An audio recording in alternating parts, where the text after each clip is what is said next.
Hi there. We're in Walter Rauschenbusch, Christianity and the Social Crisis. Page 82. His subhead is The Social Affinities of Jesus. As with the Old Testament prophets, the fundamental sympathies of Jesus were with the poor and oppressed. In the glad opening days of his preaching in Galilee, when he wanted to unfold his program, he turned to the passage of Isaiah, where the prophet proclaimed good tidings to the poor, release to the captives, liberty to the bruised, and the acceptable year of the Lord for all. Now, said Jesus, that is to be fulfilled. To John in prison, he offered as proof that the Messiah had really come, that the helpless were receiving help, and the poor were listening to the glad news. The Church has used the miracles of Jesus for theological purposes as evidences of his divine mission. According to the Synoptic Gospels, Jesus himself flatly refused to furnish them for such a purpose to the contemporary theologians. His healing power was for social help, for the alleviation of human suffering. It was at the service of any wretched leper, but not of the doubting scribes. To get the setting of his life, we must remember the vast poverty and misery of Oriental countries. It threatened to engulf him entirely and turn him into a traveling medical dispensary. It is often possible nowadays to detect the social studies and sympathies of a public speaker by an unpurposed phrase or allusion which shows where his mind has been dwelling. This is constantly true of Jesus. If he had not known how much a strayed sheep or a lost coin meant to the poor, he would not have told the anecdotes about their joy in recovering them. If he had not appreciated the heroic generosity of the poor, he would not have breathed more quickly when he saw the widow dropping her 2 mites in the temple treasury.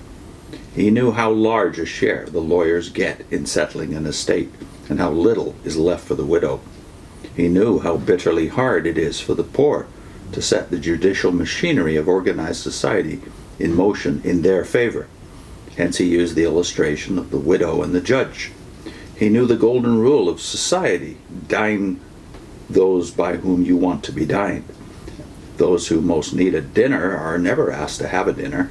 He suggested to his hosts a reversal of this policy, and he loved to think of the messianic salvation as an actual reversal on a grand scale, in which the regular guests would be left out in the cold, while the halt and blind were gathered from the highways and hedges to enjoy the fat things.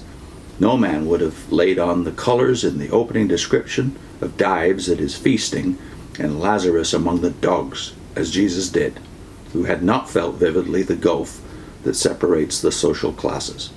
If that parable came from the lips of Jesus, that is enough to mark his social spirit.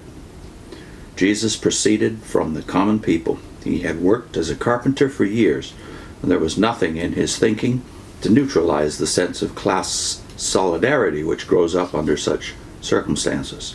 The common people heard him gladly, because he said what was in their hearts. His triumphal entry into Jerusalem was a poor man's procession. The coats from their backs were his tapestry, their throats his brass band, and a donkey was his steed. During the last days in Jerusalem, he was constantly walking into the lion's cage and brushing the sleeve of death. It was the fear of the people which protected him, while he bearded the powers that be. His midnight arrest, his hasty trial, the anxious efforts to work on the feelings of the crowd against him, were all a tribute to his standing with the common people. Dr. W.M. Thompson, in his The Land and the Book, beautifully says, quote, "With uncontrolled power to possess all, he owned nothing. He had no place to be born in but another man's stable, no closet to pray in but the wilderness, no place to die but on the cross of an enemy, and no grave but one lent by a friend." That's the end of the Thompson quote.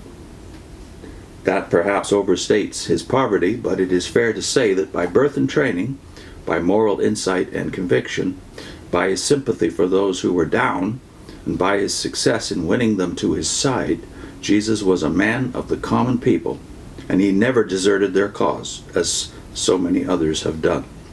Whenever the people have caught a glimpse of him as he really was, their hearts have hailed Jesus of Nazareth as one of them. I want to put a link onto a video we did on what did they think of Jesus. And this one is about what the founding fathers thought of Jesus of Nazareth.